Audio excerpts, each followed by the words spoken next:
मी जसा बघून आलो ना तसं शिंदे साहेबांनी किंवा देवेंद्र साहेबांनी किंवा मला वाटतं ह्या लोकांनी बघितलं पाहिजे ह्या घराची परिस्थिती काय, आणि अशा निवडणुका असतील ना तर नको निवडणुका. आम्ही सगळे फॉर्म परत घेतो, तुम्ही जिंका. ती बघा मुलगी परत उठली. ह्या अशा निवडणुका ही आपल्या महाराष्ट्राची परिस्थिती आणून ठेवली आहे तुम्ही. मी कधीही कोणी वारल्यावर राजकारण करत नाही, आणि आज पण मी नव्हतो करायला आलो. पण तुम्हाला कधीतरी कळणार आहे की नाही की तुमचे राज्य कुठे नेऊन ठेवलंय तुम्ही.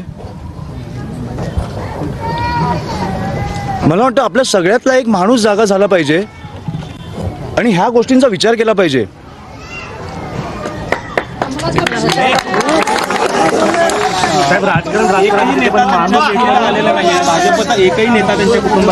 माझी विनंती आहे, फडणवीस साहेबांना माझी विनंती आहे, एक दिवस प्रचार सोडा आणि प्लीज या. तुम्हाला निवडणुका काय कुठच्या पातळीला नेऊन ठेवल्यात ना आपल्याला कळतील. आणि माझी विनंती आहे त्यांना, मोठे नेते आहेत पण मला वाटतं की आपल्या राज्याचे मुख्यमंत्री आहेत, कुठेतरी आपलं राज्य कुठे चाललंय हे त्यांनी पण बघितलं पाहिजे. ही कुठची परिस्थिती आहे. एक आई, एक बायको, 2 मुली आज अस्थि विसर्जन करून आल्यात. कशासाठी? निवडणुकीसाठी. ह्याची उत्तरं मला मिळालीच पाहिजेत आणि बाळासाहेबांना न्याय हा मिळालाच पाहिजे.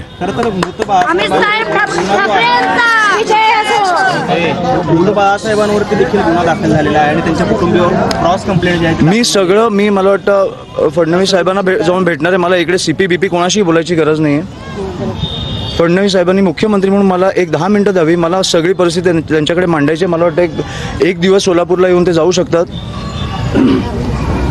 ही राजकारणाची परिस्थिती मी सहन नाही करू शकत. आपलं राज्य असं नाही असू शकत. आणि मला वाटतं सोलापूरकर म्हणून पण तुम्ही विचार केला पाहिजे की हे कुठे नेतंय आपलं शहर.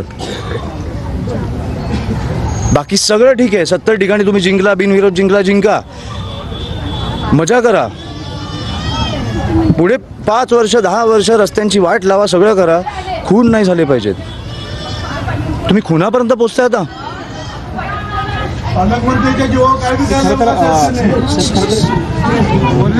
मला काही बोलायचं नाही. मी आता डायरेक्टली फडणवीस साहेबांना जेव्हा प्रचारातनं वेळ मिळाला मी त्यांना जाऊन भेटणार आहे. फडणवीस साहेबांची मला वाटतं ते बोलले आहेत, पण मी जाऊन भेटणार आहे तेव्हा त्यांना जेव्हा वेळ मिळेल तेव्हा मी जाऊन भेटणार आहे. सगळं मी करणार. तुम्ही त्यांची काळजी नका करू आणि मला आर्थिक गोष्टी इकडे बोलायच्या नाही आहेत. बाकी मी फडणवीस साहेबांची बोलेन.